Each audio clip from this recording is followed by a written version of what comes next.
ಒಬ್ಬ ಪ್ರಯಾಣಿಕ ಒಂದು ಒಳ್ಳೆಯ ಮಾತನ್ನು ಹೇಳಿದ್ದಾರೆ. ನಿಮ್ಮನ್ನು ತಿರಸ್ಕರಿಸುವವರಿಗೆ ನಿಮ್ಮ ಶಕ್ತಿ ಮತ್ತು ಸೃಷ್ಟತೆಯನ್ನು ತೋರಿಸಲು ಪ್ರತಿಕ್ರಿಯೆ ಅಥವಾ ಜಗಳವನ್ನು ಆಡಬೇಕಾಗಿಲ್ಲ. ಸಮಯ ಮತ್ತು ನಿಮ್ಮ ಪ್ರಯತ್ನಗಳು ಅವರಿಗೆ ಸ್ಪಷ್ಟ ಉತ್ತರವನ್ನು ನೀಡುತ್ತೆ. ನಿಮ್ಮ ಸಾಧನೆ, ನಿಮ್ಮ ಶ್ರೇಷ್ಠತೆ ಮತ್ತು ನೀವು ಸಾಧಿಸಿದಂಥ ಸಕ್ಸಸ್ ನೋಡಿ ಅವರೇ ಸ್ವತಃ ತಿರುಗಿ ನೋಡ್ತಾರೆ. ಹೀಗಾಗಿ ಶಾಂತವಾಗಿರಿ, ಸತತವಾಗಿ ಕೆಲಸ ಮಾಡಿ ಅಂತ ಅದನ್ನು ನಿಮಗೆ ಈ ಒಂದು ಕಥೆಯ ಮೂಲಕ ಹೇಳ್ತೀನಿ ಕೇಳಿ. ರಾಮು ಮೆಕ್ಯಾನಿಕ್ನಲ್ಲಿ ITI ಮುಗಿಸಿ ಒಂದು ಕಂಪ್ನಿಯಲ್ಲಿ ಕೆಲಸಕ್ಕೆ ಸೇರಿದ.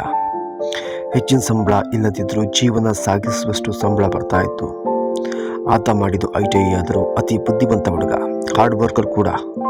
ಒಬ್ಬ BE ಮಾಡಿದ ಇಂಜಿನಿಯರ್ ಯಾವ ಕೆಲಸವನ್ನು ಮಾಡಬಹುದು ಅದಕ್ಕಿಂತ ಒಂದು ಹಂತ ಮೇಲಕ್ಕೆ ಆತನಲ್ಲಿ ಟ್ಯಾಲೆಂಟ್ ಹಾಗೂ ಚುರುಕು ಬುದ್ಧಿ ಇತ್ತು. ಆತ ಒಂದು ಪ್ರಾಜೆಕ್ಟನ್ನು ತಾನೇ ಖುದ್ದಾಗಿ ಮಾಡಿ ಆತನ ಮ್ಯಾನೇಜರ್ಗೆ ಅದನ್ನು ತೋರ್ಸಕ್ಕೆ ಹೋಗ್ತಾನೆ. ಮ್ಯಾನೇಜರ್ ಪೋಸ್ಟಲ್ಲಿದ್ದಂಥ ವ್ಯಕ್ತಿ BE ಓದ್ಕೊಂಡಿದ್ದ. ಆತನ ಪ್ರಾಜೆಕ್ಟನ್ನು ನೋಡಿದಂಥ ಆತನ ಮ್ಯಾನೇಜರ್ ಒಂದ್ಸಲ ಗಾಬರಿಯಾದ.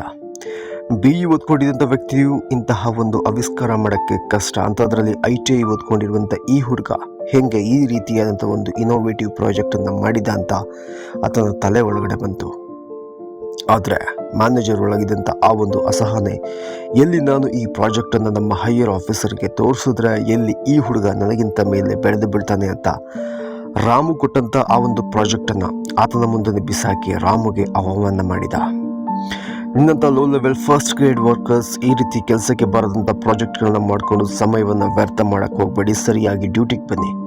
ಸಂಜೆ ಡ್ಯೂಟಿ ಮುಗಿತಿದ್ದಾಗೆ ಮನೆಗೆ ಹೋಗೋದನ್ನು ರೂಢಿಸ್ಕೊಳ್ಳಿ. ನೆಕ್ಸ್ಟ್ ಟೈಮ್ ಈ ಥರ ಏನಾದರೂ ಪ್ರಾಜೆಕ್ಟನ್ನು ತಗೊಬಂದರೆ ಕಂಪ್ನಿಯಿಂದಲೇ ತೆಗೆದಾಕ್ತೀನಿ ಅಂತ ಹೇಳಿ ತೀರಾ ಅವಮಾನ. ರಾಮುಗೆ ತೀರಾ ಆಶ್ಚರ್ಯವಾಯಿತು. ನಾನು ಆ ಥರದ ತಪ್ಪು ಏನು ಮಾಡಿದೆ ಅಂತ. ತಿಂಗಳ ಕೊನೆಯಲ್ಲಿ ಕಂಪ್ನಿಯ ಒಂದು ಮೀಟಿಂಗ್ ಇತ್ತು. ಕಂಪ್ನಿಯ ಓನರ್ ಒಂದು ಸೆಲೆಬ್ರೇಷನ್ ಮೀಟಿಂಗನ್ನು ಇಟ್ಕೊಂಡಿದ್ರು. ಎಂದಿನಂತೆ ಎಲ್ಲ ವರ್ಕರ್ಸ್, ಹೈಯರ್ ಆಫೀಸರ್ಸ್ ಎಲ್ಲರೂ ಆ ಮೀಟಿಂಗ್ನಲ್ಲಿ ಸೇರಿದ್ರು. ಕಂಪ್ನಿಯ ಓನರ್ ಒಂದು ಅನೌನ್ಸ್ಮೆಂಟ್ ಮಾಡ್ತಾರೆ. ನಮ್ಮ ಕಂಪ್ನಿಯ ಸೀನಿಯರ್ ಮ್ಯಾನೇಜರ್ ಕೊಟ್ಟ ಆ ಒಂದು ಪ್ರಾಜೆಕ್ಟ್ ಹೊಸ ಆವಿಷ್ಕಾರದಿಂದ ಕೂಡಿತ್ತು. ಹಾಗಾಗಿ ನಮಗೆ ಅಂತಾರಾಷ್ಟ್ರೀಯ ಮಟ್ಟದಿಂದ ಮನ್ನಣೆ ಕೂಡ ನಮ್ಮ ಕಂಪ್ನಿಗೆ ಸಿಕ್ಕಿದೆ. ಹಾಗಾಗಿ ಆ ಮ್ಯಾನೇಜರ್ನ ನಾವು ಅಭಿನಂದಿಸ್ತೇವೆ ಮತ್ತು ಅವರಿಗೆ ಸ್ಯಾಲ್ರಿನ ಕೂಡ ಜಾಸ್ತಿ ಮಾಡ್ತೇವೆ ಅಂತ ಆ ಓನರ್ ಆ ಪಾರ್ಟಿ ಮೀಟಿಂಗ್ನಲ್ಲಿ ಹೇಳಿರ್ತಾರೆ. ಆಶ್ಚರ್ಯ ಏನಪ್ಪ ಅಂದರೆ, ರಾಮು ಯಾವ ಪ್ರಾಜೆಕ್ಟನ್ನು ಮ್ಯಾನೇಜರ್ಗೆ ಕೊಟ್ಟಿದ್ದ ಅದೇ ಪ್ರಾಜೆಕ್ಟ್ ಅದಾಗಿತ್ತು. ಇಲ್ಲಿ ರಾಮುಗೆ ಮೋಸ ಆಗಿತ್ತು. ಅದನ್ನು ರಾಮು ಹೊರ ಹಾಕೋದಕ್ಕೆ ಆಗ್ತಾ ಇರಲಿಲ್ಲ. ಕಾರಣ ಆತ first level first grade workers. ಹಾಗಾಗಿ ಆತ ಹೇಳಿದ್ರು ಕಂಪ್ನಿಯ ಓನರ್ ಅದನ್ನು ನಂಬೋದಕ್ಕೆ ಸಾಧ್ಯ ಇರಲಿಲ್ಲ.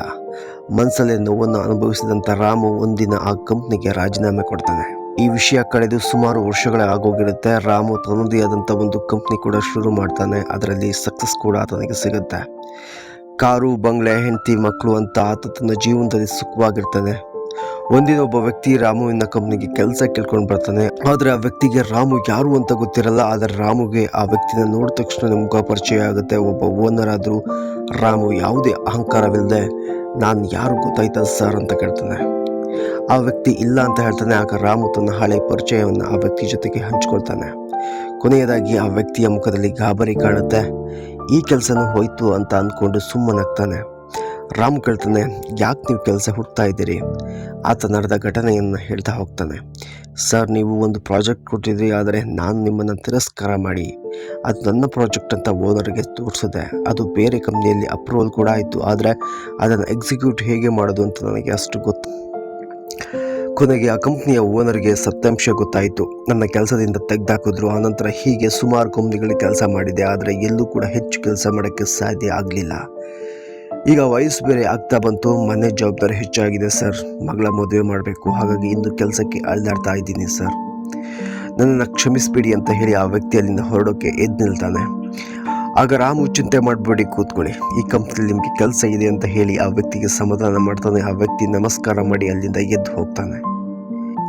ಇದನ್ನೆಲ್ಲ ಕೇಳಿಸ್ಕೊಂಡು ಪಕ್ಕದಲ್ಲೇ ಕೂತಿದ್ದಂಥ ರಾಮುವಿನ ಪತ್ನಿ ಆ ವ್ಯಕ್ತಿ ಹೋದ ಬಳಿಕ ರಾಮುನ ಕೇಳ್ತಾಳೆ, ಈ ವ್ಯಕ್ತಿ ಒಂದ್ಸಲ ನಿಮಗೆ ಮೋಸ ಮಾಡಿದಂಥವ್ರು, ಆ ವ್ಯಕ್ತಿಗೆ ಮತ್ತೆ ಯಾಕೆ ನಿಮ್ಮ ಕಂಪ್ನಿಯಲ್ಲಿ ಕೆಲಸ ಕೊಟ್ಟಿದ್ರಿ ಅಂತ ಕೇಳ್ತಾಳೆ.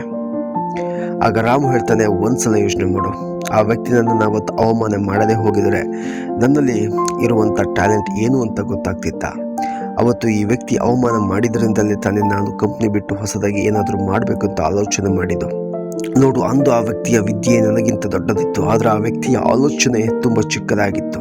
ಆದರೆ ನನ್ನ ವಿದ್ಯೆ ಆ ವ್ಯಕ್ತಿಯ ವಿದ್ಯೆಗಿಂತ ಚಿಕ್ಕದಾಗಿತ್ತು, ಆದರೆ ನನ್ನ ಆಲೋಚನೆ ಮಾತ್ರ ತುಂಬ ದೊಡ್ಡದಾಗಿತ್ತು. ಹಾಗಾಗಿ ನಾನಿವತ್ತು ಇಲ್ಲಿದ್ದೀನಿ. ಇನ್ನು ಆ ವ್ಯಕ್ತಿ ಕೆಲಸಕ್ಕಾಗಿ ಪರದಾಡ್ತಾನೆ ಇದ್ದಾನೆ. ಅವತ್ತು ಆ ವ್ಯಕ್ತಿ ಮೋಸ ಮಾಡಿದ ಅಂತ ಆಲೋಚನೆ ಮಾಡಿ ಕೊರಗುತ್ತಾ ಕೂತಿದ್ರೆ ಅಥವಾ ಆ ವ್ಯಕ್ತಿ ಮೇಲೆ ದ್ವೇಷ ಸಾಧಿಸ್ತಾ ಕೂತಿದ್ರೆ ನನ್ನ ಜೀವನದಲ್ಲಿ ಬದಲಾವಣೆ ಬರ್ತಾ ಇರ್ತಿಲ್ಲ. ನನ್ನ ಕನಸುಗಳನ್ನು ಗೆಲ್ಲೋದಕ್ಕೆ ಆಗ್ತಾ ಇರಲಿಲ್ಲ. ಅವತ್ತು ನಾನು ವಹಿಸಿದಂಥ ಆ ಮೌನ ಇವತ್ತು ಆ ವ್ಯಕ್ತಿಗೆ ಉತ್ತರವನ್ನು ಕೊಟ್ಟಿದೆ. ಸ್ನೇಹಿತರೆ, ಅದಕ್ಕೆ ಹೇಳೋದು, ಯಾರಾದರೂ ನಿಮ್ಮ ಕನಸುಗಳನ್ನು ನೋಡಿ ಅವಮಾನ ಮಾಡಿದ್ರೆ ನಿಮ್ಮ ಕೈಯಲ್ಲಿ ಏನೂ ಆಗೋದಿಲ್ಲ, ನೀವು ನಿಷ್ಪ್ರಯೋಜಕ ಅಂತ ಹೇಳಿದ್ರು ಅದು ನಿಮ್ಮ ಒಳ್ಳೆಯೋದಕ್ಕೆ ಅಂತ ಅಂದ್ಕೊಳ್ಳಿ. ಅದನ್ನು ಬಿಟ್ಟು ಅವರ ವಿರುದ್ಧ ಹೋಗಿ ನಿಮ್ಮ ಬುದ್ಧಿ ವಿಚಲಿತ ಆದರೆ ನೀವು ಅವರ ಮುಂದೆ ಸೋಲ್ತೀರಾ. ಅದರ ಬದಲು ಮೌನವಾಗಿದ್ದು ನಿಮ್ಮ ಗುರಿಯ ಕಡೆ ಕಾನ್ಸಂಟ್ರೇಷನನ್ನು ಹೆಚ್ಚು ಮಾಡಿ ನೀವು ಸೇರಬೇಕಾದಂಥ ಗುರಿನ ಸೇರ್ತೀರಾ.